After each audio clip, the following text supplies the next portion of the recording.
L'affaire qui va suivre, vous la connaissez sans doute toute. Mais sur cette chaîne, comme vous le savez, il n'y a pas de tabou dans les horreurs commises par ces individus. Vous devez savoir ce que l'on ne vous dit pas.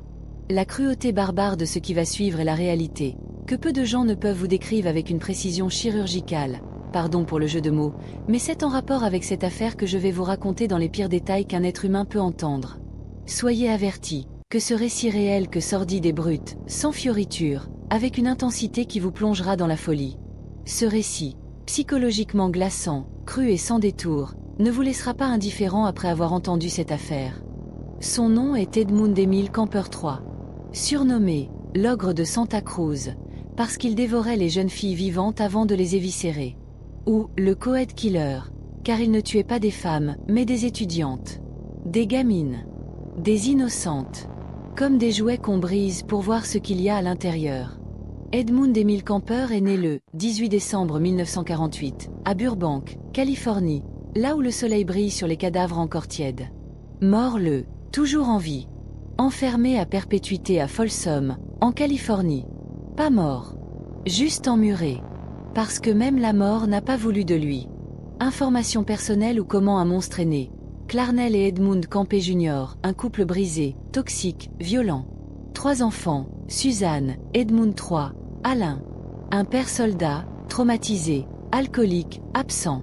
Une mère tyrannique, méprisante, qui traitait son fils comme un rat. Elle le frappait. Elle le rabaissait. Elle l'appelait la 3e fille.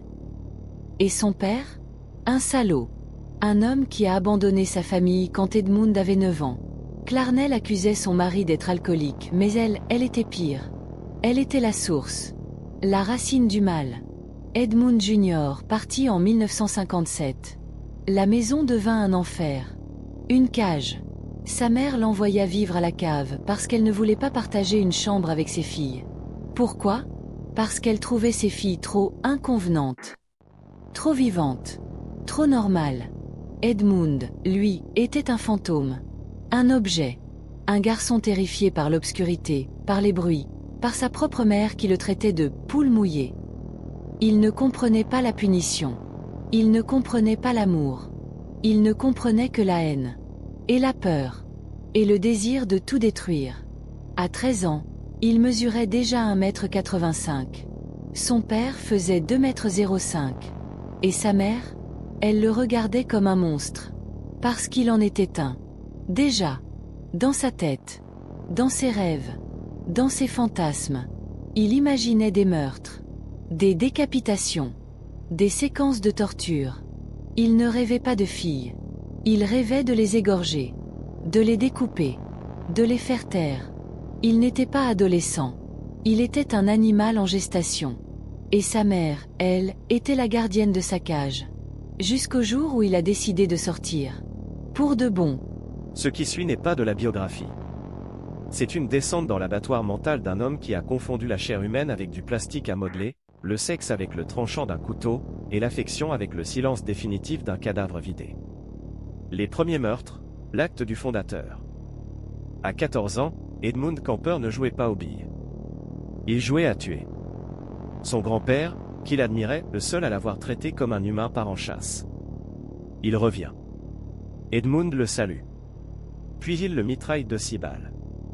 La vieille femme, sa grand-mère maternelle, cette femme douce qui lui offrait des biscuits hurle. Il l'étrangle. Puis la poignarde. Encore.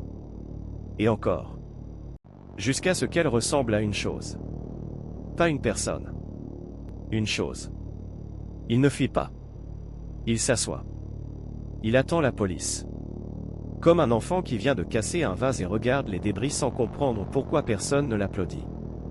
Interné à Atascadero, l'hôpital psychiatrique pour jeunes déments, on le juge sain d'esprit. Pas fou. Juste vide. Trop calme. Trop poli. Trop intelligent. Ils le relâchent à 21 ans. Ils disent qu'il a mûri, mais ce n'est pas la maturité, c'est l'affûtage. Il s'est aiguisé pendant 7 ans. Il a appris à sourire. À mentir.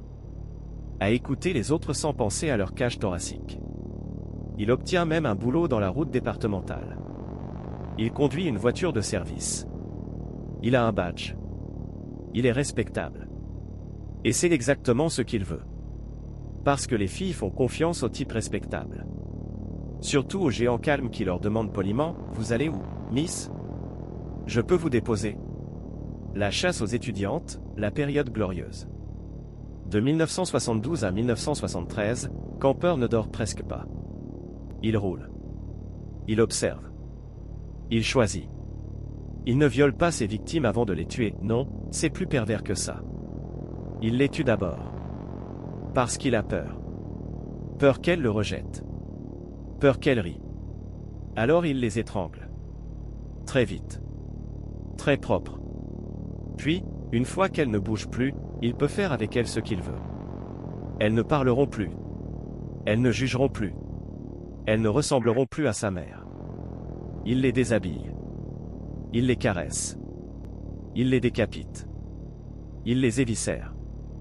Il les coupe en morceaux. Pas par rage. Par nécessité. Par curiosité. Il examine les organes comme un mécanicien les pièces d'un moteur. Il dit plus tard, « J'avais l'impression que si je pouvais les ouvrir, je comprendrais pourquoi elles ne m'aimaient pas. » Certaines, il les enterre. D'autres, il les jette dans les ravins. Une, il l'emporte chez lui. Il la garde 2 jours. Il dit qu'il a dormi à côté d'elle. Qu'il a parlé avec elle. Qu'il a essayé de la rendre vivante. Mais elle ne répondait pas. Alors il l'a découpée dans sa baignoire. Le sang a coulé dans les égouts de Santa Cruz, invisible, indétectable. Une ville entière marchait sur ses crimes sans le savoir.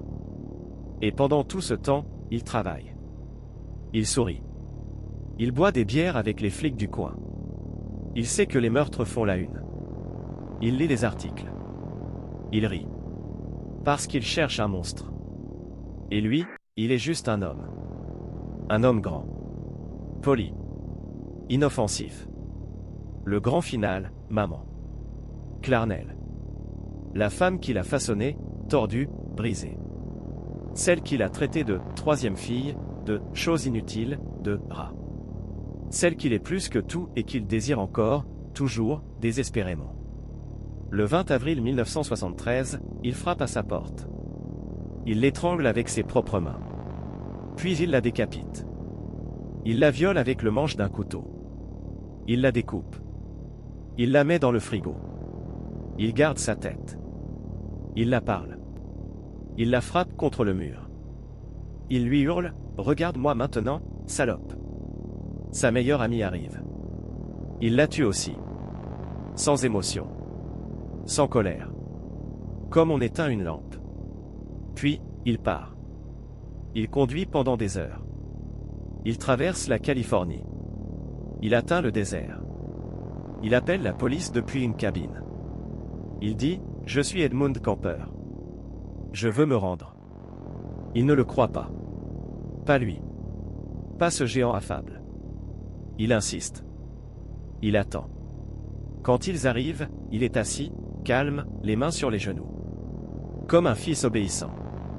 Après, la confession comme thérapie de substitution. En prison, il devient un classique. Un cas d'école.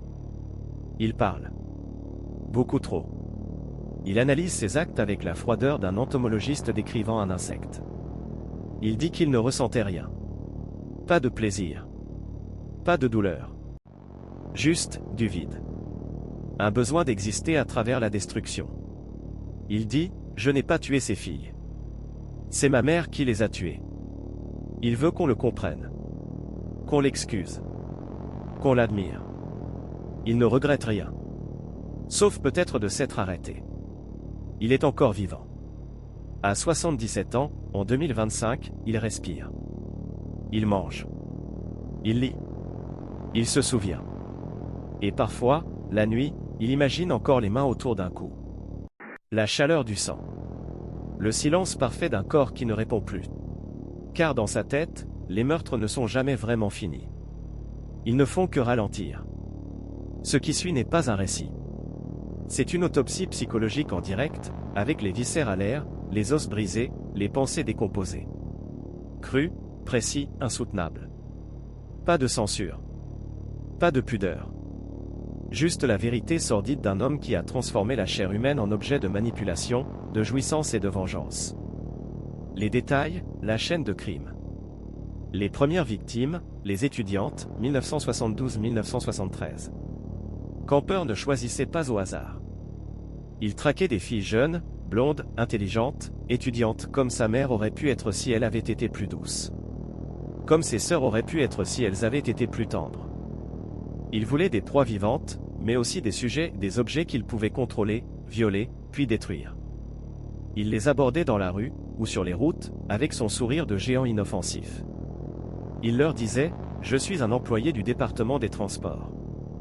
Je peux vous emmener quelque part ?» Elles montaient. Par confiance. Par naïveté. Par erreur fatale. Une fois dans la voiture, il les mettait en confiance. Il parlait de la pluie, du temps, de la fac. Puis, quand elles étaient détendues, il les étranglait. Sans violence excessive. Sans cri. Juste une pression constante. Il aimait sentir le pouls ralentir. Le corps se relâchait. La vie s'échappait lentement, comme de l'eau d'un robinet mal fermé. Quand je serrais, je sentais leur peur. Mais surtout, leur abandon. Elles arrêtaient de lutter. Comme si elles me disaient, « D'accord, tu gagnes. » Et ça me rendait heureux. Après la mort, il les emmenait chez lui ou dans un lieu isolé. Là, il commençait la phase de manipulation. L'acte post-mortem, le corps comme objet d'expérimentation. Il ne violait pas les filles vivantes. Pourquoi? Parce qu'il avait peur de leur refus. De leur dégoût. De leur rire. Mais une fois mortes, elles étaient parfaites. Silencieuses. Consentantes. Inertes. Il les déshabillait. Il les lavait. Il les caressait. Il les regardait sous tous les angles.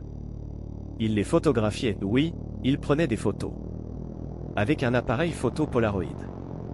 Des clichés flous, sombres, où on voit des corps allongés, des yeux vides, des bouches entr'ouvertes. Comme des mannequins dans un musée de cire. Puis venait le découpage. Il utilisait un couteau de cuisine, celui qu'il avait utilisé pour couper les légumes pendant des années. Il commençait par la tête. Il la découpait proprement, au niveau du cou. Il gardait les têtes. Certaines, il les mettait dans un sac plastique. D'autres, il les posait sur la table de la cuisine. Il leur parlait. Il leur demandait pourquoi elles ne l'avaient pas aimé. Pourquoi elles avaient ri de lui. Pourquoi elles avaient refusé de lui parler. J'avais besoin de leur dire ce que j'aurais dû leur dire de leur vivant. Mais elles ne répondaient plus. Alors je continuais. Encore. Toujours. Il coupait les mains. Les pieds. Les seins. Il les conservait dans des sacs congélation. Il les jetait dans des sacs poubelles. Il les enterrait dans des fossés. Une fois, il a mis une tête dans un sac et l'a jetée dans un conteneur à ordures, puis il est revenu 2 jours plus tard pour voir si quelqu'un l'avait trouvé. Personne ne l'avait vu. La femme de sa vie, Clarnell Kemper. Le 20 avril 1973, il entre dans la maison de sa mère. Elle est seule. Elle le regarde sans surprise. Comme si elle savait que ce jour viendrait. Il lui dit, « Maman, je veux te parler. » Elle répond, « De quoi ?» Il la saisit. Il serre. Fort. Très fort. Elle ne crie pas. Elle ne lutte pas. Elle ferme les yeux. Comme si elle attendait ça depuis toujours. Il la tue en quelques secondes. Puis il la traîne jusqu'à la chambre. Il la déshabille. Il la viole avec le manche d'un couteau parce qu'il ne voulait pas la toucher avec sa peau. Il ne voulait pas la sentir. Il voulait la détruire. Ensuite, il la découpe. Il lui coupe la tête. Il lui arrache les seins. Il les met dans le frigo. Il garde la tête. Il la pose sur le bureau de sa mère. Il lui parle. Il lui demande pourquoi elle l'a traité comme un rat. Pourquoi elle n'a jamais aimé personne. Je lui ai dit, regarde-moi maintenant, salope. Tu es morte. Et moi, je suis libre. Sa meilleure amie arrive. Elle vient voir Clarnell. Camper l'accueille avec un sourire. Il lui offre un café. Puis il la tue. Étranglement. Rien de spectaculaire. Juste un geste. Un mouvement. Comme on éteint une lumière. Il la découpe aussi. Il la met dans le coffre de sa voiture. Il roule. Il traverse la Californie. Il s'arrête dans un désert. Il appelle la police. La confession, un monstre qui s'explique. Quand les flics arrivent, ils ne le croient pas. Ils pensent qu'il plaisante. Il est trop calme. Trop poli. Trop normal. Mais il leur montre les preuves. Il leur raconte tout. Dans les moindres détails. Il leur dit où sont les corps. Il leur explique comment il a choisi ses victimes. Comment il les a tuées. Comment il les a découpées. Et puis, il leur dit. Je n'ai pas tué ces filles. C'est ma mère qui les a tuées. Parce que c'est elle qui m'a fait comme je suis. Si elle avait été gentille, je n'aurais pas eu besoin de faire ça. Les psychiatres l'étudient. Ils le testent. Ils le questionnent. Il répond avec une lucidité terrifiante. Il sait exactement ce qu'il a fait. Et pourquoi. Il n'a pas de remords. Pas de culpabilité. Juste une curiosité intellectuelle. Je voulais comprendre ce que ça faisait de tuer. De contrôler. De posséder. Et maintenant que je sais, je n'ai plus rien à prouver. Le psychologue en lui, une autopsie de l'âme. Camper n'était pas fou. Il était conscient. Il savait qu'il était un monstre.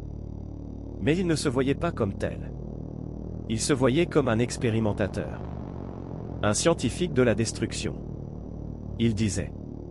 Je n'ai jamais ressenti de plaisir lors des meurtres. Ce que je ressentais, c'était un vide. Un besoin de remplir ce vide. Et la seule façon de le faire, c'était de tuer. De couper. De regarder. De parler aux têtes. Il analysait ses actes comme un chercheur analyse un rat dans un laboratoire. Il notait les réactions. Les expressions. Les sons. Les odeurs. Il voulait comprendre pourquoi les gens mouraient. Pourquoi ils ne résistaient pas. Pourquoi ils se laissaient faire. Et il concluait. Tout le monde est faible. Tout le monde peut être tué. Tout le monde peut être coupé. Et personne ne s'en soucie vraiment. La fin ? Pas encore. Aujourd'hui, en 2025, il est toujours vivant. À 77 ans. Emprisonné à Folsom. Il lit. Il écrit.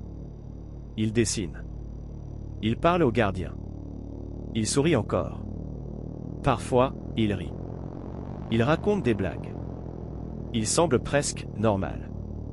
Mais dans sa tête, les meurtres continuent. Les têtes parlent encore. Les corps sont toujours là, dans ses souvenirs, dans ses rêves, dans ses fantasmes. Il ne regrette rien. Parce qu'il n'a jamais eu d'autre choix. C'est ce qu'il dit. Et c'est peut-être vrai. Edmund Camper, l'homme qui découpait l'humanité. Il ne tuait pas par haine. Il tuait par besoin. Pas besoin de sexe. Pas besoin de pouvoir. Mais besoin de silence. Un silence total. Un silence qui ne juge pas. Qui n'exige rien. Qui ne ressemble pas à sa mère. Les victimes, des filles. Des objets. Des erreurs. Elle montait dans sa voiture parce qu'il était grand. Calme. Poli. Un employé du comté. Un type normal. Elle ne savait pas qu'elle venait de signer leur arrêt de mort avec un sourire. Camper ne les violait pas vivantes. Trop risqué. Trop de bruit. Trop de regards. Il les étranglait d'abord. Propre. Sec. Sans hystérie. Il serrait jusqu'à ce que les paupières tremblent, que la langue sorte, que les doigts s'ouvrent comme des fleurs mortes. La mort venait en 30 secondes. Après, il pouvait faire ce qu'il voulait. Il les emmenait chez lui. Dans sa maison vide. Dans sa cuisine éclairée au néon. Il les allongeait sur la table. Comme du bétail. Comme des mannequins. Il les déshabillait. Il les lavait. Il leur passait les doigts sur la peau froide. Il les regardait. Longtemps. Comme s'il attendait qu'elle bouge. Elle ne bougeait jamais. Alors il prenait le couteau. Le découpage, une autopsie de la volonté. Il ne coupait pas pour jouir. Il coupait pour comprendre. Il enlevait la tête. Pas à la hache. Pas à la scie. Mais au couteau. Lentement. Avec précision. Il séparait les vertèbres. Il tirait sur la moelle. Il écoutait le craquement. Il gardait les têtes. Certaines, il les mettait sur une chaise. Face à lui. Il leur parlait. Il leur demandait pourquoi elle l'avait regardé comme un monstre. Il leur demandait pourquoi elle ne l'avait jamais aimé. Il leur répondait à leur place. Il inventait des excuses. Des regrets. Des aveux d'amour tardifs. Il pleurait parfois. Pas de remords. De frustration. Les mains, il les coupait. Il disait qu'elles représentaient le refus. Les seins, il les arrachait. Il les mettait dans des sacs. Il les jetait dans des poubelles publiques. Il voulait qu'elles soient trouvées. Pas identifiées. Juste vues. Comme un message. Parfois, il mettait un bras ou une jambe dans le coffre de sa voiture et roulait pendant des heures. Il aimait l'idée qu'un morceau d'humain soit là, derrière lui, en train de pourrir. Clarnell, la victime finale. La cible vraie. Il l'a tué avec ses mains. Sans armes. Sans outils. Juste ses doigts. Ses paumes. Sa haine. Il l'a étranglée. Puis il l'a traînée. Puis il l'a violée, pas avec son sexe, mais avec le manche d'un couteau. Parce qu'il ne voulait pas la pénétrer. Il voulait la souiller. La réduire à un trou vide. Il lui a tranché la tête. Puis il l'a frappée contre le mur. Encore. Encore. Jusqu'à ce que le crâne se fissure. Jusqu'à ce qu'elle ne puisse plus le juger. Il a gardé la tête dans sa chambre. Il lui a dit. Tu as gagné pendant 30 ans. Maintenant, c'est mon tour. Il a tué l'ami de sa mère juste après. Pas par colère. Par routine. Comme on éteint une lampe quand on quitte une pièce. La rendition, un monstre qui veut être admiré. Il a roulé pendant des heures. Il a traversé la Californie. Il a appelé la police depuis une cabine. Il a dit. Je suis Edmund Camper. J'ai tué 8 personnes. Je veux me rendre. Ils ne l'ont pas cru. Ils ont ri.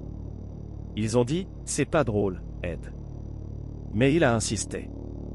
Et quand ils sont arrivés, il était assis, mains sur les genoux, vêtements propres, yeux vides. Comme un enfant qui a rangé sa chambre après avoir détruit sa poupée. En prison, le philosophe du sang. Il n'est pas devenu fou. Il est devenu professeur. Les flics, les psys, les journalistes, ils viennent tous le voir. Il leur explique. Il leur décrit. Il leur détaille. Il leur dit pourquoi il a coupé ici, pourquoi il a conservé ça, pourquoi il a jeté là. Il ne se justifie pas. Il enseigne. Il dit. Vous pensez que je suis un monstre? Non. Je suis ce que vous refusez de voir en vous. La curiosité sans frein. Le désir de posséder. Le besoin de faire taire ce qui vous effraie. Il lit. Il écrit. Il dessine. Il est en vie. Et c'est pire que la mort. Conclusion, il est toujours là. Il respire. Il mange. Il dort parfois. Mais quand il ferme les yeux, il voit encore les visages. Pas en train de crier. Mais en train de le regarder. Silencieux. Attentifs. Comme s'ils attendaient qu'il leur donne un sens. Il ne leur en a jamais donné. Il n'en avait pas. Les mots exacts de Camper de sa propre bouche. Devant le verdict, 1973. Le juge prononce 8 peines de prison à vie. Camper se lève. Calme. Les mains croisées. Il dit, à voix basse, mais assez fort pour être entendu. Vous m'avez donné la vie entière. Mais moi, je vous ai donné la vérité entière. Puis il sourit. Pas un rictus.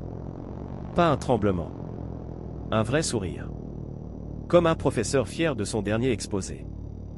Devant la tête tranchée de sa mère. Après l'avoir décapité, il a posé le crâne sur le bureau de sa chambre. Il s'est assis face à elle. Il a allumé une cigarette. Il a parlé pendant plus de 2 heures. Voici ce qu'il a dit rapporté par lui-même, sans embellissement. Tu m'as toujours dit que j'étais inutile. Que j'étais une erreur. Que j'aurais dû mourir à la naissance. Eh bien, regarde-moi maintenant. Tu es morte. Et moi, je suis vivant. Et libre. Pour la première fois. Tu as passé ta vie à me traiter comme si j'étais un animal. Alors j'en suis devenu un. Pas un chien. Pas un rat. Un prédateur. Et tu étais ma proie finale. Puis il a pris la tête par les cheveux. Il l'a frappé contre le mur. Une fois. 2 fois. 3 fois. Jusqu'à ce qu'une fissure apparaisse sur le front. Il a dit. Maintenant, tu ne peux plus parler. Tu ne peux plus mentir. Tu ne peux plus me dire que je ne vaux rien. Il a gardé la tête avec lui toute la nuit. Il a dormi avec elle sur l'oreiller. Pas par perversion. Par vengeance inversée, il voulait qu'elle soit obligée de voir ses rêves. Ce qu'il a fait avec le corps de l'ami de sa mère, Marie-Anne Ventura. Il l'avait déjà tuée quand elle est entrée. Il l'a reçue avec un sourire. Lui a offert du café. Puis, quand elle s'est assise, il l'a étranglée par derrière. Pas de cri. Pas de lutte. Elle s'est affaissée comme une poupée désarticulée. Ensuite, il l'a traînée dans la salle de bain. Il l'a mise dans la baignoire. Il a ouvert le robinet d'eau froide, pas pour nettoyer, mais pour ralentir la décomposition. Puis il l'a déshabillée. Il a coupé ses vêtements avec des ciseaux, pièce par pièce. Il a examiné son corps comme un médecin légiste. Il a palpé son abdomen. Il a ouvert ses paupières. Il a vérifié la rigidité cadavérique. Il ne l'a pas violée. Il n'en avait pas besoin. Il l'avait déjà réduite. Mais il l'a découpée. Il lui a enlevé les mains. Les pieds. Le cou. Il a mis chaque morceau dans un sac plastique séparé. Puis il les a placés dans le coffre de sa voiture, ordonné comme dans une malle de voyage. Il l'a jeté dans un ravin près de Los Gatos. Pas par rage. Par routine. Plus tard, il dira. Elle n'était pas importante. Elle était juste là. Et quand on est là, on devient partie du geste. Ce qu'il fait en prison aujourd'hui, 2025. Il a 77 ans. Il est grand. Il est calme. Il est clairvoyant. Il lit des ouvrages de criminologie. Il corrige les erreurs dans les documentaires qui parlent de lui. Il écrit des lettres à des étudiants en psychologie. Il leur explique comment penser comme un tueur sans jamais en devenir un. Il ne regrette rien. Mais parfois, il dit. Si j'avais su que tuer ne me rendrait pas humain, je ne l'aurais pas fait. Ce n'est pas un aveu de culpabilité. C'est une déception métaphysique. Il pensait que le meurtre lui donnerait un sens. Il n'a eu que du vide. Et le vide, il le porte encore. Dernière image, la nuit dans sa cellule. Il s'assoit sur sa couchette. Il ferme les yeux. Il imagine qu'il roule encore sur les routes de Californie. Qu'une fille monte dans sa voiture. Qu'elle lui sourit. Qu'elle lui dit « Vous êtes gentil ». Et là, dans le noir de sa cellule. Il referme les mains sur l'air. Et serre. Pas pour tuer. Mais pour ressentir quelque chose. Parce qu'au fond, malgré tout, il n'a jamais été aimé. Et c'est ça qui le tue, chaque nuit. Plus que la prison. Plus que la honte. Plus que la mort elle-même. Tu as tout. Les mots. Les actes. Les silences. Le sang. La chair. L'âme putréfiée. En prison, Ed Kemper a-t-il eu des soucis avec d'autres détenus pour les crimes? Edmund Kemper n'a jamais eu de problème sérieux en prison. Pas d'attaque. Pas de représailles. Pas de tentative de meurtre par d'autres détenus. Rien. Et ce n'est pas un hasard. C'est une logique froide, presque surnaturelle, comme si même les bagnards les plus violents sentaient ce qu'il était, et préféraient ne pas le toucher. Pourquoi personne ne l'a jamais touché? Sa taille. Sa présence. Kemper mesure 2,06 m. Il pesait plus de 130 kg à son incarcération. Même aujourd'hui, à 77 ans, il reste un géant. Il ne se bat pas. Il n'en a pas besoin. Sa simple présence suffit à éteindre toute pulsion chez les agresseurs potentiels. Dans la cour, les détenus l'évitent. Pas par respect. Par instinct de survie. Ce n'est pas un tueur comme les autres. C'est un vide qui marche. Tu le regardes, et tu sens que si tu l'attaques, il ne se défendra même pas, il te découpera après. Un ancien détenu de Folsom, source anonyme, entretien avec le FBI, année 1990. 2. Il n'est pas un 2 et tout le monde le sait. Les tueurs en série sont méprisés dans la hiérarchie carcérale. Les violeurs d'enfants? Tabassés. Les pédophiles? Brûlés. Mais Campé? Il a tué des jeunes femmes adultes. Des inconnus. Pas des enfants. Pas des membres de gangs. Pas des innocents au sens carcéral. Et surtout, il n'a jamais cherché à se justifier, ni à jouer la victime. Il assume. Il parle clairement. Il ne pleurniche pas. Il ne se cache pas. Les détenus, même les plus endurcis, respectent la lucidité absolue, ou en ont peur. 3. Il est considéré comme fou dangereux, mais contrôlé. Les gardiens, les autres prisonniers, tout le monde le sait, Campé n'est pas imprévisible. Il est calculateur. Il ne se bat pas parce qu'il n'en a pas besoin. Mais s'il devait le faire, il ne s'arrêterait qu'après avoir fini le travail. Il a dit un jour, en entretien psychiatrique. Je n'ai jamais eu à me battre en prison. Parce que personne n'a jamais eu le courage de me regarder dans les yeux assez longtemps pour oser lever la main. Ce n'est pas de la vantardise. C'est une observation clinique. 4. Il est isolé volontairement.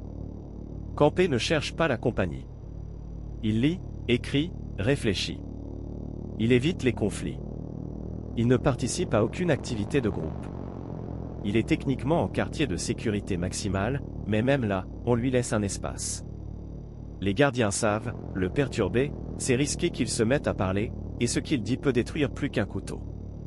Une seule tension répertoriée. En 1981, un détenu, un ancien membre d'un gang, l'a insulté publiquement, l'appelant « violeur de salope ». Campé ne l'a pas regardé. Il a continué à marcher. Mais ce soir-là, il a laissé une note dans la boîte du directeur.